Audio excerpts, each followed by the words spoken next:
ఉన్న బంగారాన్ని విడిపించి ఆ రోజు ఆన్లైన్ రేటుకే మేము కొంటాం. Sharma gold company. పరిశ్రాంతం సమరే చింతయా స్థితం రావణం జాగ్రతో దుష్ట్యా యుద్ధాయ సముపస్థితం దైవతేశ్చ సమాగమ్య ద్రష్టుమభ్యాగతోరణం ఉపాగమ్య పవిత్రామ మగస్త్యో భగవాన్ ఋషిః రామ రామ మహాబాహో సుగుహ్యం సనాతనం येन सर्वान् नरीन् वत्सा समरे विजयिष्यसि आदित्य हृदयं पुण्यं सर्वशत्रुविनाशनं जयावहं जपे नित्यमक्षयं परमं शुभं सर्वमङ्गलमाङ्गल्यं सर्वपापप्रणाशनं चिन्ताशोकप्रशमना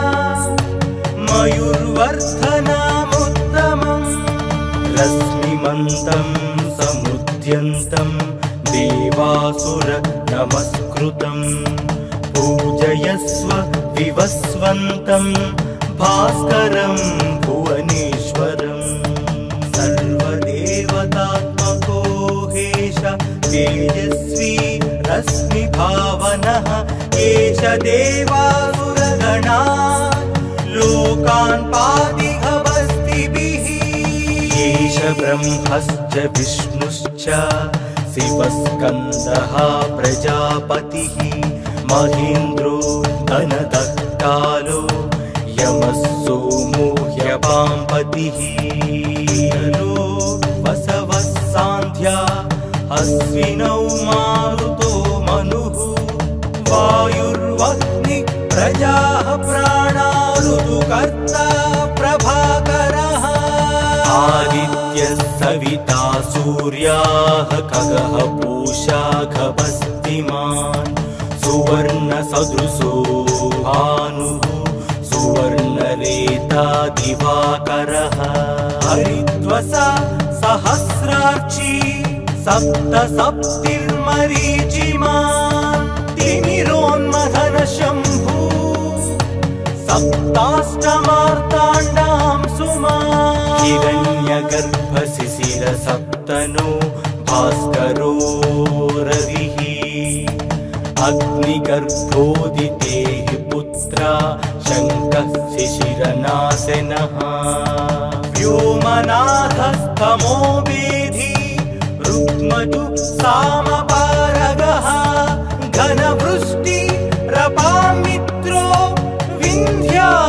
विन्ध्यावीधिप्लवङ्गमः आतपी मण्डली मृत्युः पिङ्गलः सर्वतापनः रविर्विशो महातेजो रक्तः सर्वभवोद्भवः नक्षत्र ग्रहतारणा मधिपो विश्वभावनः तेजसामपि तेजस्वी द्वादशात्मान् नमोऽस्तु ते नमः पूर्वाय गिरये पश्चिमायाद्रये नमः ज्योतिर्गणानां पतये दिनाधिपतये नमः जयाय जयभद्राय हर्यस्वाय नमो नमः नमो नमः सहस्रांशो आदित्याय नमो नमः नमः उग्राय वीराय सारंगाय नमो नमः नमः पद्मप्रबोधाय मार्ताण्डाय नमो नमः ब्रह्मेशानाच्युतेशाय सूर्यायादित्यवर्चसे भास्वते सर्वभक्षाय रौद्राय वपुषे नमः तमोघ्नाय हिमघ्नाय शत्रुघ्नाय मितात्मने कृतघ्नघ्नाय देवाय ज्योतिषां पतये नमः सप्तचामीकराभाय वग्नये विश्वकर्मणे नमस्तमोभिनिघ्नाय रवये लोकसाक्षिणे नासाय केशवैभूतं तथैव सृजति प्रभुः जायत्येष तपत्येष वर्षत्येष गभस्तिभिः येष सुप्तेषु जाग्रत्ति भूतेषु परिनिष्ठतः येष चैवाग्निहोत्रं च फलं चैवाग्निहोत्रिणा वेदाश्च क्रतवश्चैव क्रतूनां फलमेव च यानि कृत्यानि लोकेषु सर्वयेषु प्रभुः येन मापत्सु कृत्येषु कान्तारेषु भयेषु च कीर्तियन् पुरुषः कश्चिन्नावसीदति राघवा पूजया स्वैनमेकाग्रो देवदेवं जगत्पतिम् एतत् त्रिगुणितं जप्त्या युद्धेषु विजयिष्यसि अस्मिन् क्षणे महाबाहो रावणं त्वं वदिष्यसि एवमुक्त्या तदागस्तो जगाम च यथागतम् एतच्छ्रुत्वा महातेजा नष्टशोको भवत्तरा धारयामास सुप्रीतो राघवः प्रयतात्मवान् आदित्यं प्रेक्ष्य जप्त्यादु परं हर्षमवाप्तनवान् त्रिराचम्य शुचित् भूत्वा धनुरादाय वीर्यवान् रावणं प्रेक्ष्य हृष्टात्मा युद्धाय समुपागम सर्वयत्नेन महतावधे तस्य द्रुतोऽभवत् अधरविवदनिरीक्ष्य रामं मुदितमानः परमं प्रहृषमाणः निशिचरपति संशयं विदित्वा सुरगणमध्यगतोत्सर्वरेति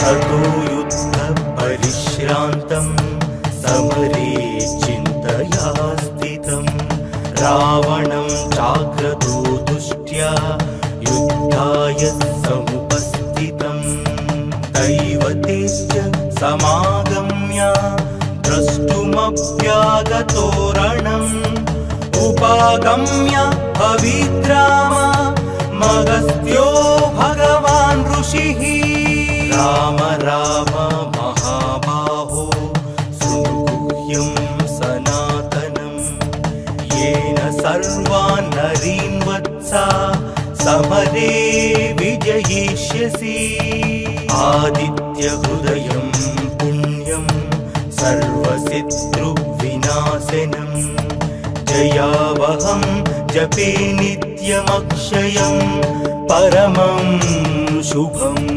सर्वमङ्गलमाङ्गल्यं सर्वपापप्रणाशनं चिन्ताशोकप्रशमना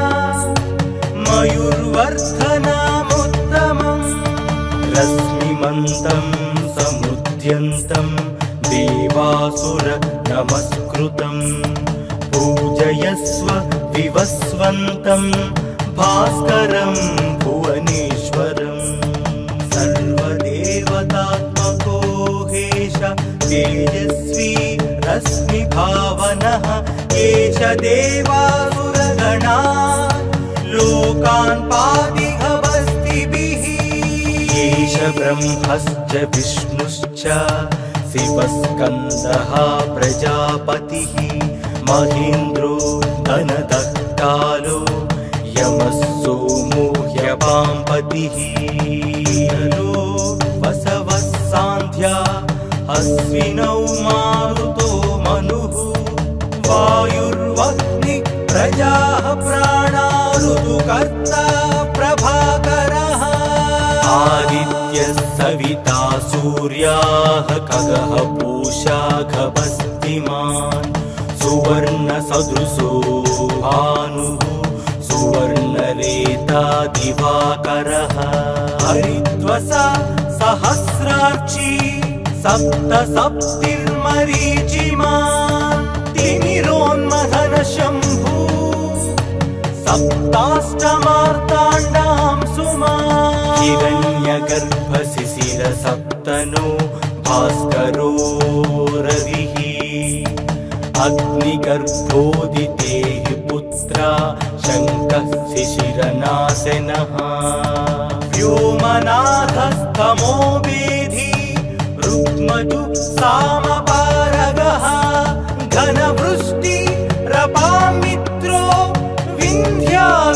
विन्ध्यावीधिप्लवङ्गमः आतपी मण्डली मृत्युः पिङ्गलः सर्वतापनः रविर्विशो महातेजो रक्तः सर्वभवोद्भवः नक्षत्र ग्रहतारणा मधिपो विश्वभावनः तेजसामपि तेजस्वी द्वादशात्मान् नमोऽस्तु ते नमः पूर्वाय गिरये पश्चिमायात्रये नमः ज्योतिर्गणानां पतये दिनाधिपतये नमः जयाय जयभद्राय हर्यस्वाय नमो नमः नमो नमः सहस्रांशो आदित्याय नमो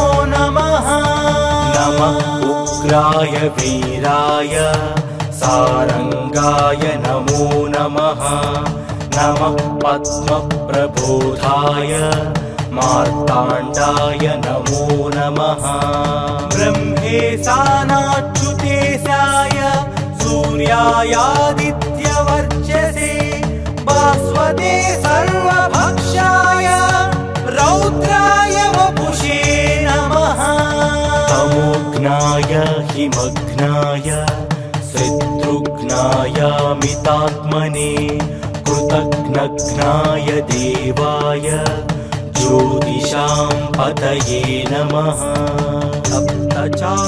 सप्तचामीकराभाय वग्नये विश्वकर्मणे नमस्तमोघिनिघ्नाय रवये लोकसाक्षिणे नासाय क्लेश वैभूतं तथैव सृजति प्रभुः गायत्येष तपत्येष वर्षत्येष गभस्तिभिः येष सुप्तेषु जाग्रत्ति भूतेषु परिनिष्ठतः येष चैवाग्निहोत्रं च फलं चैवाग्निहोत्रिणा वेदाश्च क्रतवश्चैव क्रतूनां फलमेव च यानि कृत्यानि लोकेषु सर्वयेषु रविः प्रभुः येन मापत्सु कृत्येषु कान्तारेषु भयेषु च कीर्तियन् पुरुषः कश्चिन्नावसीदति राघवा पूजया स्वैनमेकाग्रो देवदेवं जगत्पतिम् एतत् त्रिगुणितं जप्त्या युद्धेषु विजयिष्यसि अस्मिन् क्षणे महाबाहो रावणं त्वं वदिष्यसि एवमुक्त्या तदागस्तो जगाम च यथागतम् एतच्छत्वा महातेजा नष्टशोको भवत्तदा धारयामास सुप्रीतो राघवः प्रयतात्मवान् आदित्यं प्रेक्ष्य जप्त्यादु परं हर्षमवाप्तनवान् वीराचम्या शुचिर्भूत्वा धनुरादाय वीर्यवान् रावणं प्रेक्ष्य हृष्टात्मा युद्धाय समुपागमन् सर्वयत्नेन महतावधे तस्य द्रुतोऽभवत् अधरविवदनिरीक्ष्य रामं मुदितमानः परमं प्रहृषमाणः निशिचरपति संशयं विदित्वा सुरगणमध्यगतोत्सर्वरेति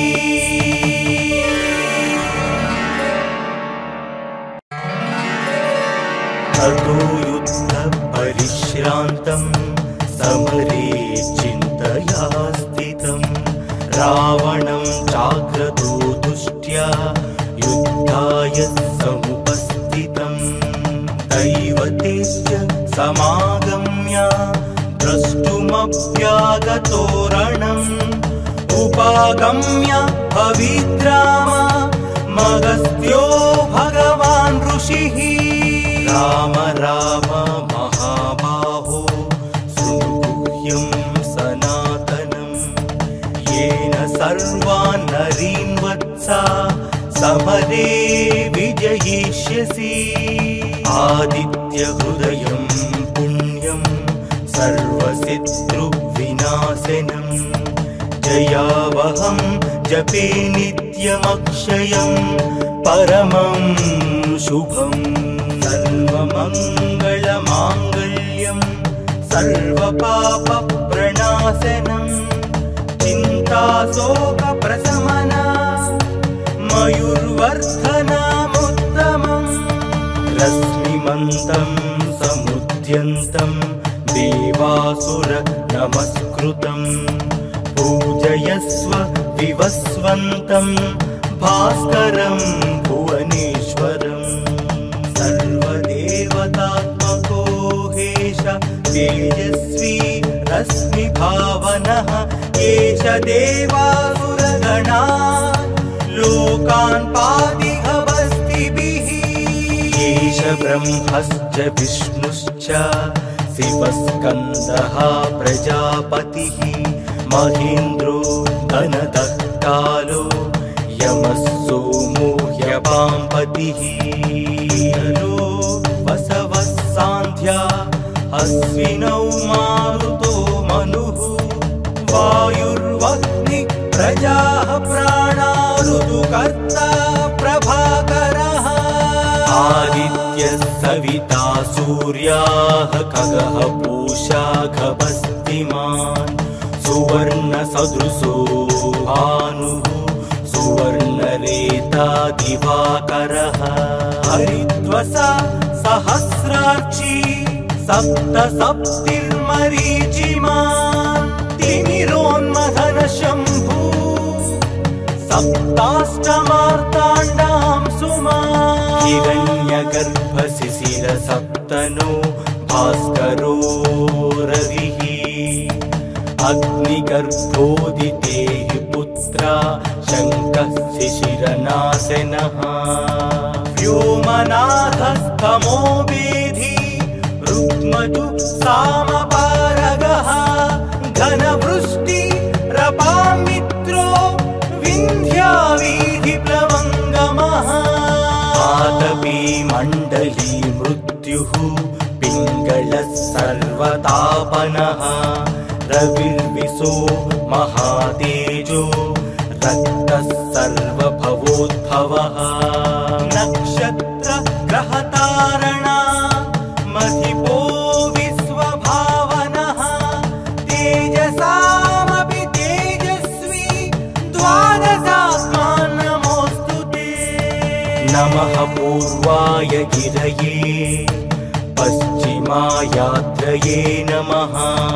ज्योतिर्गणानां पतये दिनाधिपतये नमः जयाय जयभद्राय हर्यस्वाय नमो नमः नमो नमः सहस्रांशो आदित्याय नमो नमः उग्राय वीराय सारंगाय नमो नमः। नमः पद्मप्रबोधाय मार्ताण्डाय नमो नमः। ब्रह्मेशानाच्युतेशाय सूर्यायादित्यवर्चसे भास्वते सर्वभक्षाय रौद्राय वपुषे नमः। तमोघ्नाय हिमघ्नाय शत्रुघ्नाय मितात्मने कृतघ्नघ्नाय देवाय ज्योतिषां पतये नमः। सप्तचामीकराभाय वग्नये विश्वकर्मणे नमस्तमोघिनिघ्नाय रवये लोकसाक्षिणे। नासाय क्लेश वैभूतं तथैव सृजति प्रभुः। गायत्येष तपत्येष वर्षत्येष गभस्तिभिः। येष सुप्तेषु जाग्रत्ति भूतेषु परिनिष्ठतः। येष चैवाग्निहोत्रं च फलं चैवाग्निहोत्रिणा। वेदाश्च क्रतवश्चैव क्रतूनां फलमेव च। यानि कृत्यानि लोकेषु सर्वयेषु रविः प्रभुः। येन मापत्सु कृत्येषु कान्तारेषु भयेषु च। कीर्तियन् पुरुषः कश्चिन्नावसीदति राघव। पूजया स्वैनमेकाग्रो देवदेवं जगत्पतिम्। एतत् त्रिगुणितं जप्त्या युद्धेषु विजयिष्यसि। अस्मिन् क्षणे महाबाहो रावणं त्वं वदिष्यसि। एवमुक्त्या तदागस्तो जगाम च यथागतम्। एतच्छ्रुत्वा महातेजा नष्टशोको भवत्तदा। धारयामास सुप्रीतो राघवः प्रयतात्मवान्। आदित्यं प्रेक्ष्य जप्त्यादु परं हर्षमवाप्तनवान्। त्रिराचम्य शुचिः भूत्वा धनुराधाय वीर्यवान्। रावणं प्रेक्ष्य हृष्टात्मा युद्धाय समुपागमन्। सर्वयत्नेन महतावधे तस्य द्रुतोऽभवत्। अधरविवद निरीक्ष्य रामं मुदितमानः परमं प्रहृषमाणः। निशिचरपति संशयं विदित्वा सुरगणमध्यगतोत्सर्वरेति।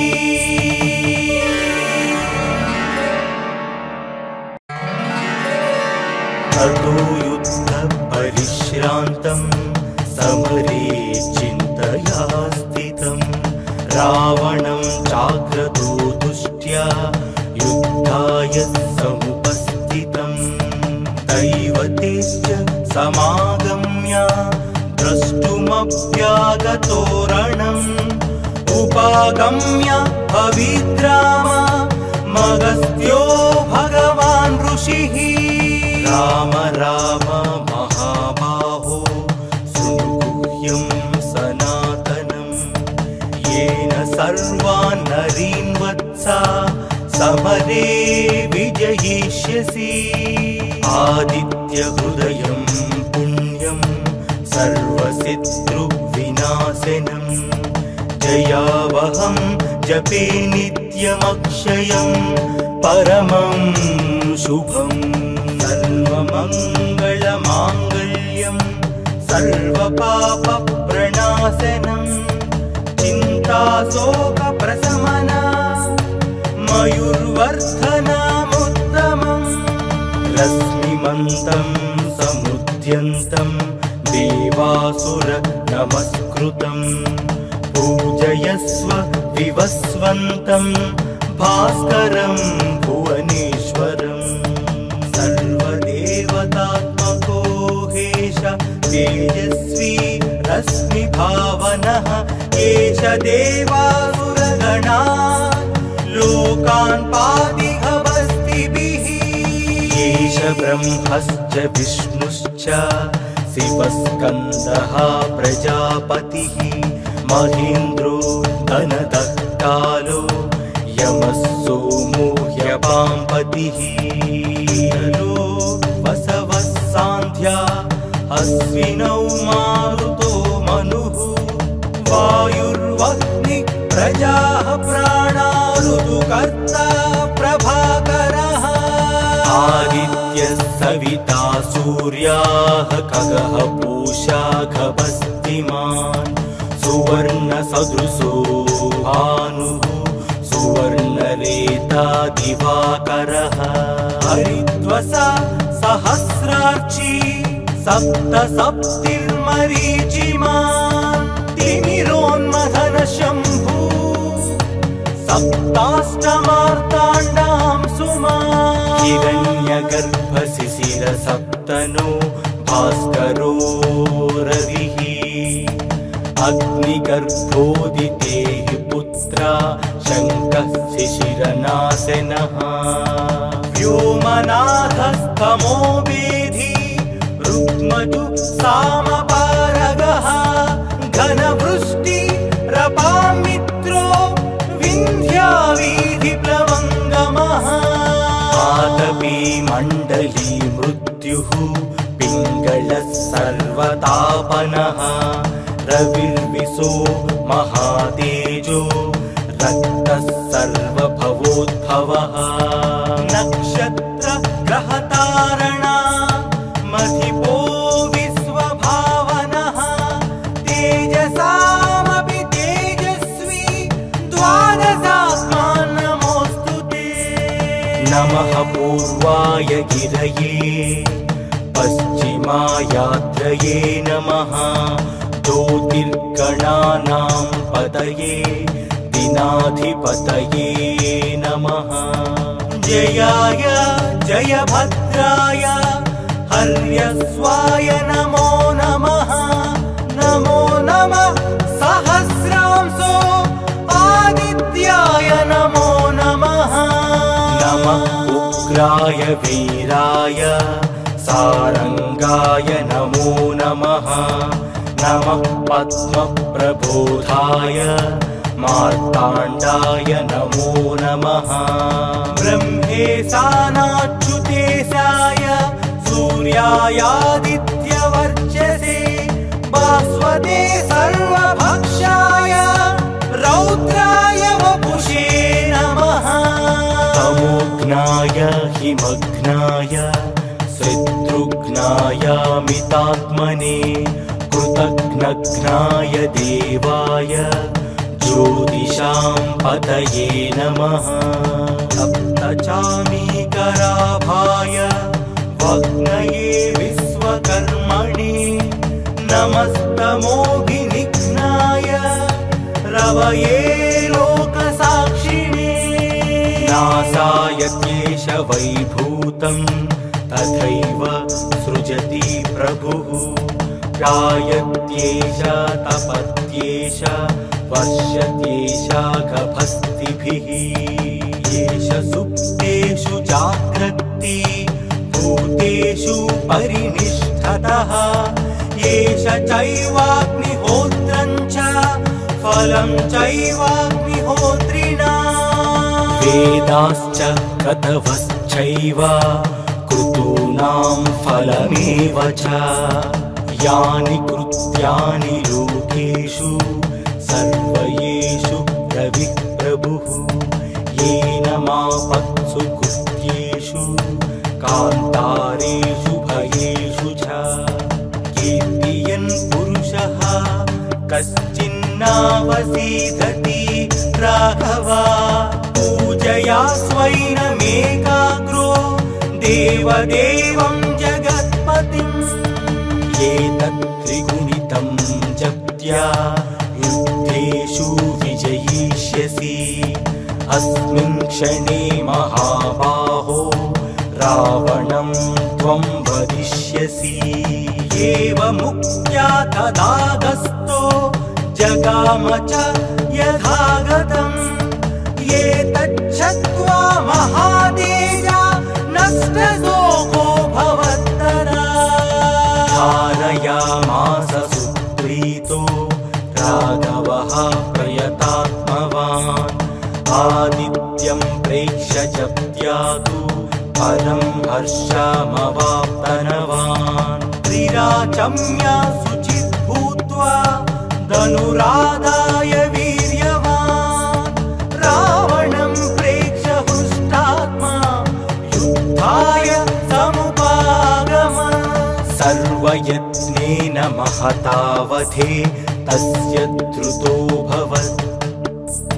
अधरविवदनिरीक्ष्य रामं मुदितमानः परमं बृहृषमाणः। निशिचरपति संशयं विदित्वा सुरगणमध्यगतोत्सर्वरेति।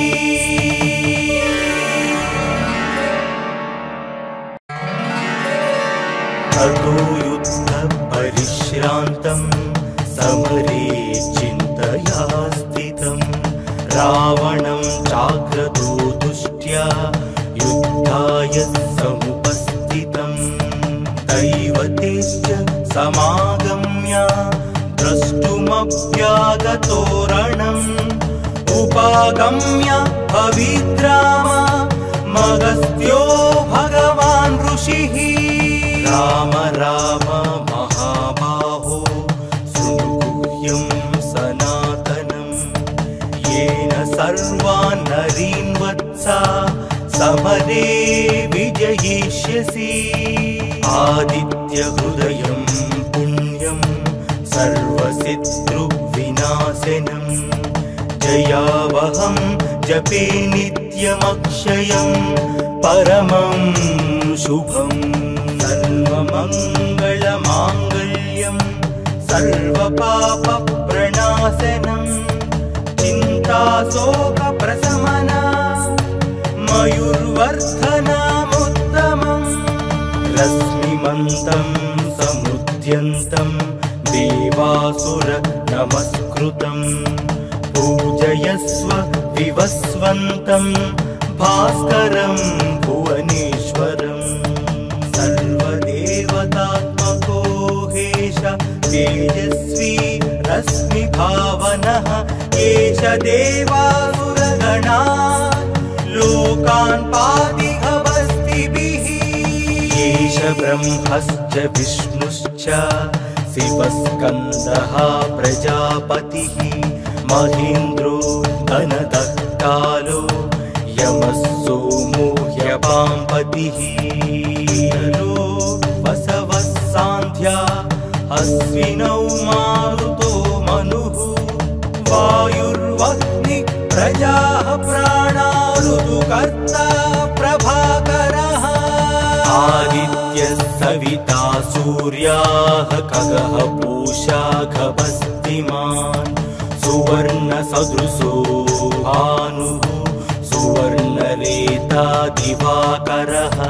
हरिद्वसा सहस्रार्ची सप्तसप्तिर्मरीचिमान्। तिमिरोन्मथन शम्भु सप्ताष्टमार्ताण्डां सुमान्। हिरण्यगर्भशिशिर सप्तनो भास्करो रविः। अग्निगर्भोदिते पुत्रा शङ्कः शिशिरनाशनः। व्योमनाथस्तमो वेधी रुक्मजु सामपारगः। घनवृष्टि रपामित्रो विन्ध्यावीधिप्लवङ्गमः।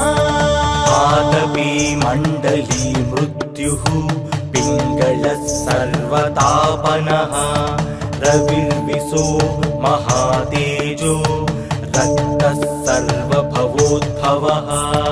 नक्षत्र ग्रहतारणा मधिपो विश्वभावनः। ते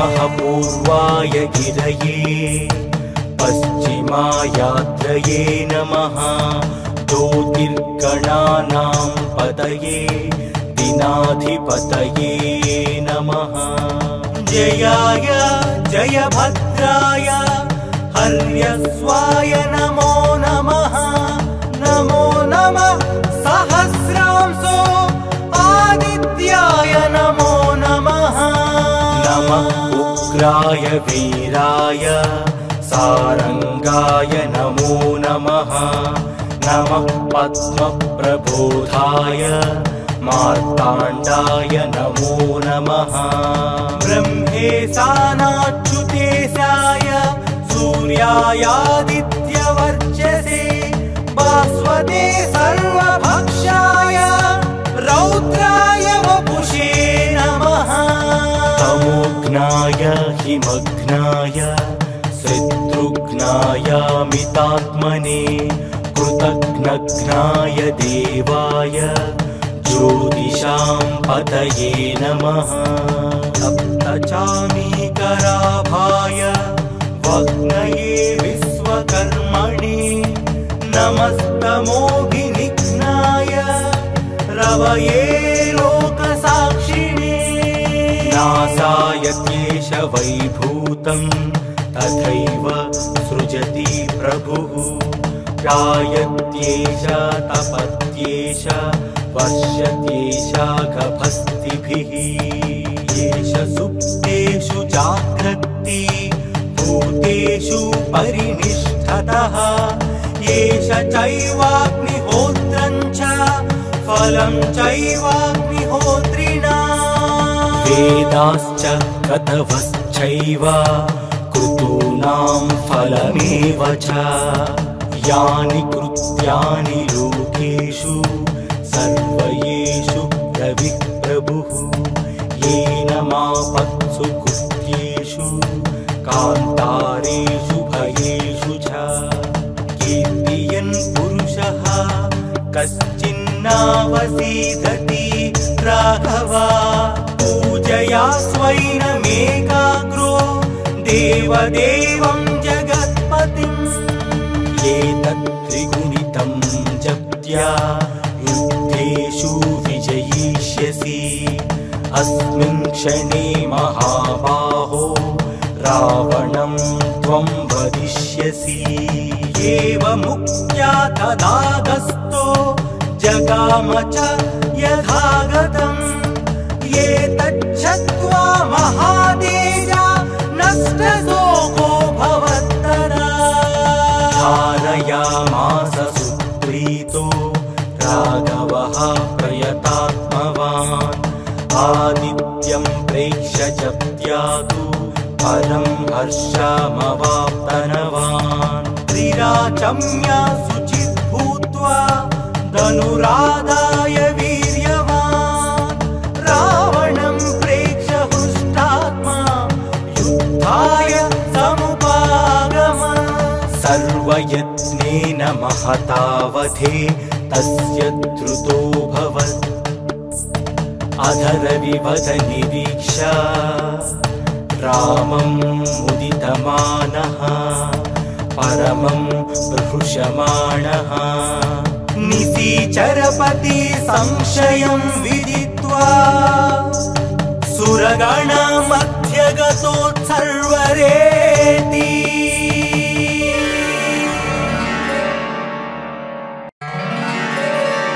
ततो युद्धपरिश्रान्तं समरे चिन्तया स्थितं रावणं जाग्रतो दुष्ट्या युद्धाय समुपस्थितं दैवतेश्च समागम्य द्रष्टुमभ्यागतो रणम् उपागम्य पवित्राम मगस्त्यो भगवान् ऋषिः राम राम महाबाहो शृणुगुह्यं सनातनं येन सर्वान् नरीन् वत्सा समरे विजयिष्यसि आदित्यहृदयं पुण्यं सर्वशत्रुविनाशनं पूजयावहं जपे नित्यमक्षयं परमं शुभं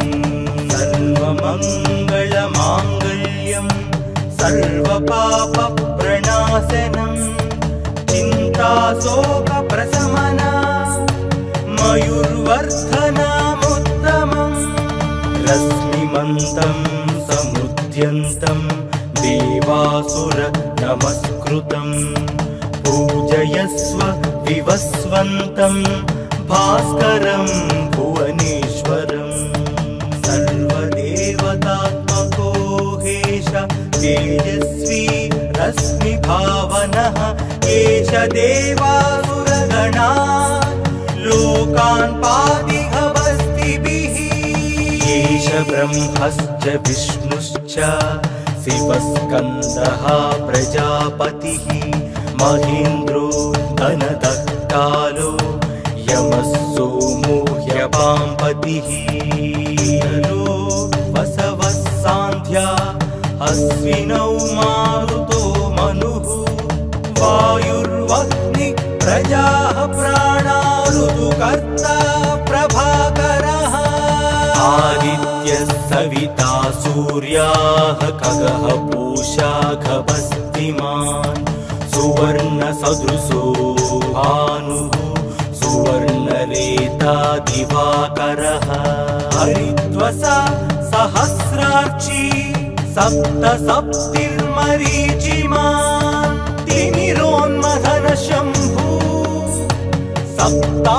सप्ताष्टमार्ताण्डां सुमान् हिरण्यगर्भशिशिर सप्तनो भास्करो रविः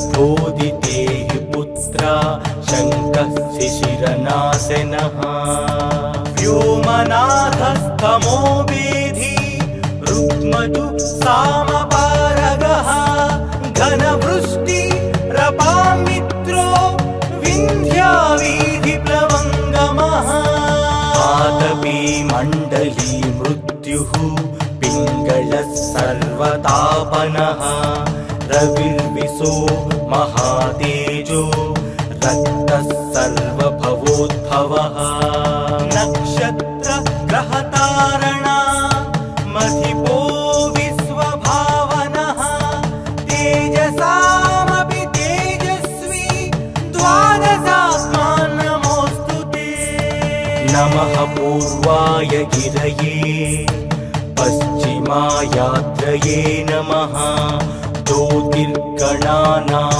पतये दिनाधिपतये नमः जयाय जयभद्राय हर्यस्वाय नमो नमः नमो नमः सहस्रांशो आदित्याय नमो नमः नमः उग्राय वीराय सारंगाय नमो नमः नमः पद्मप्रबोधाय मार्ताण्डाय नमो नमः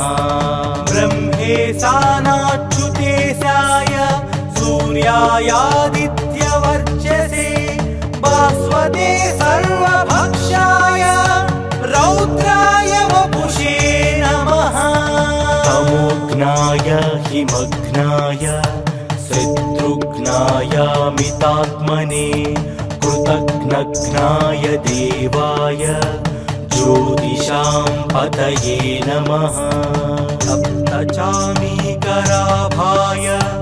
वग्नये विश्वकर्मणे नमस्तमोभिनिघ्नाय रवये लोकसाक्षिणे नासाय क्लेश वैभूतं तथैव सृजति प्रभुः जायत्येष तपत्येष वर्षत्येष गभस्तिभिः येष सुप्तेषु जाग्रत्ति भूतेषु परिनिष्ठतः येष चैवाग्निहोत्रं च फलं चैवाग्निहोत्रिणा वेदाश्च कतवश्चैव कृतूनां फलमेव च यानि कृत्यानि लोकेषु सर्वये रमापत्सु कृत्येषु कान्तारेषु भयेषु च कीर्तियन् पुरुषः कश्चिन्नावसीदति राघवा पूजया स्वैनमेकाग्रो देवदेवं जगत्पतिम् एतत् त्रिगुणितं जप्त्या युद्धेषु विजयिष्यसि अस्मिन् क्षणे महाबाहो रावणं त्वं वदिष्यसि एवमुक्त्या तदागस्तो जगाम च यथागतम् एतच्छ्रुत्वा महातेजा नष्टशोको भवत्तरा धारयामास सुप्रीतो राघवः प्रयतात्मवान् आदित्यं प्रेक्ष्य जप्त्यादु परं हर्षमवाप्तनवान् त्रिराचम्य शुचिः भूत्वा धनुरादाय वीर्यवान् रावणं प्रेक्ष्य हृष्टात्मा युद्धाय समुपागम सर्वयत्नेन महतावधे तस्य द्रुतोऽभवत् अधरविवद निरीक्षा रामं मुदितमानः परमं प्रहृषमाणः निशीचरपति संशयं विदित्वा सुरगणमध्यगतोत्सर्वरेति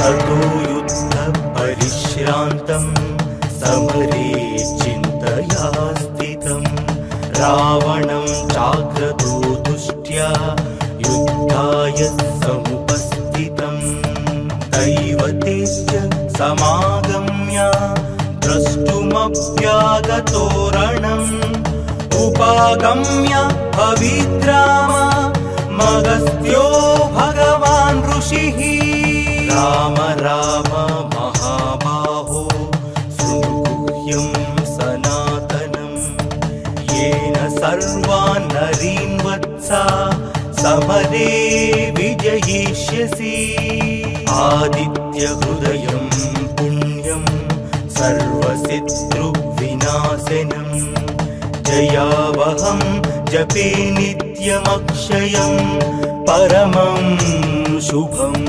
सर्वमङ्गलमाङ्गल्यं सर्वपापप्रणाशनं चिन्ताशोकप्रशमना मयूर्वर्धनमुत्तमम् रश्मिमन्तं समुद्यन्तं देवासुर नमस्कृतं पूजयस्व विवस्वन्तं भास्करं भुवनेश्वरम् सर्वदेवतात्मको हेश तेजस्वी रश्मिभावनः एष देवासुरगणा लोकान् पातिहवस्तिभिः एष ब्रह्मश्च विष्णुश्च शिवस्कन्दः प्रजापतिः महेन्द्रो धनदः कालो यमः सोमो ह्यपाम्पतिः वसवः सान्ध्या अश्विनौ मारुतो मनुः वायुर्वह्नि प्रजाः प्राणा ऋतुकर्ता प्रभाकरः आदित्यः सविता सूर्याः खगः पूषा खगस्तिमान् सुवर्णसदृशो भानुः सुवर्णरेता दिवाकरः हरिद्वसा सहस्रार्ची सप्तसप्तिर्मरीचिमान् तिमिरोन्मथन शम्भु सप्ताष्टमार्ताण्डां सुमान् हिरण्यगर्भशिशिर सप्तनो भास्करो रविः अग्निगर्भोदिते पुत्रा शङ्कः शिशिरनाशनः व्योमनाथस्तमो वेधी रुक्मजु सामपारगः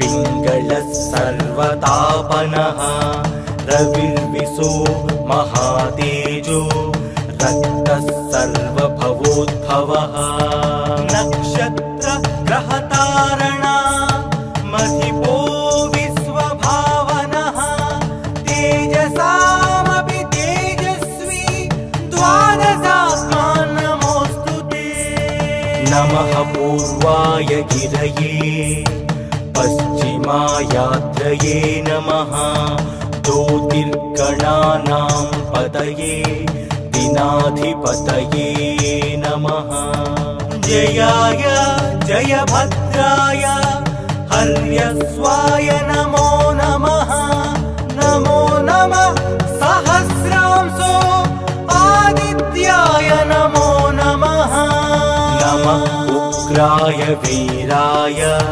सारंगाय नमो नमः नमः पद्मप्रबोधाय मार्ताण्डाय नमो नमः ब्रह्मेशानाच्युतेशाय सूर्यायादित्यवर्चसे भास्वते सर्वभक्षाय रौद्राय वपुषे नमः तमोघ्नाय हिमघ्नाय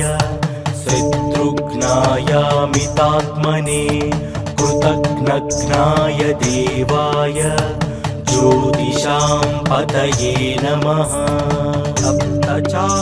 सप्तचामीकराभाय वग्नये विश्वकर्मणे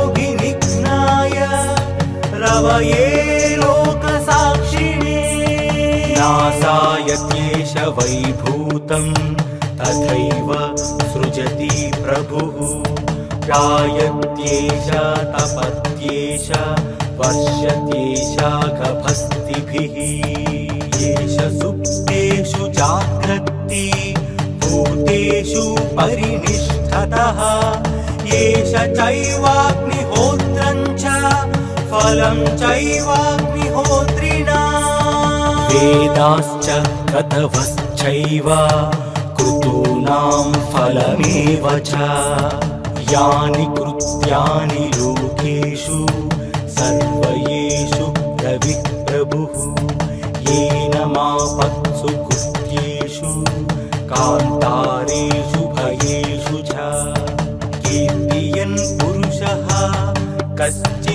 कश्चिन्नावसीदति राघवा पूजया स्वैनमेकाग्रो देवदेवं जगत्पतिम् एतत् त्रिगुणितं जप्त्या युद्धेषु विजयिष्यसि अस्मिन् क्षणे महाबाहो रावणं त्वं वदिष्यसि एवमुक्त्या तदागस्तो जगाम च यथागतम् एतच्छत्वा महातेजा नष्टशोको भवत्तदा धारयामास सुप्रीतो राघवः प्रयतात्मवान् आदित्यं प्रेक्ष्य जप्त्यादु परं हर्षमवाप्तनवान् त्रिराचम्या शुचिः भूत्वा धनुरादाय वीर्यवान् रावणं प्रेक्ष्य हृष्टात्मा युद्धाय समुपागमन् सर्वयत्नेन महतावधे तस्य द्रुतोऽभवत् अधरविवद निरीक्ष्य रामं मुदितमानः परमं प्रहृषमाणः निशिचरपति संशयं विदित्वा सुरगणमध्यगतोत्सर्वरेति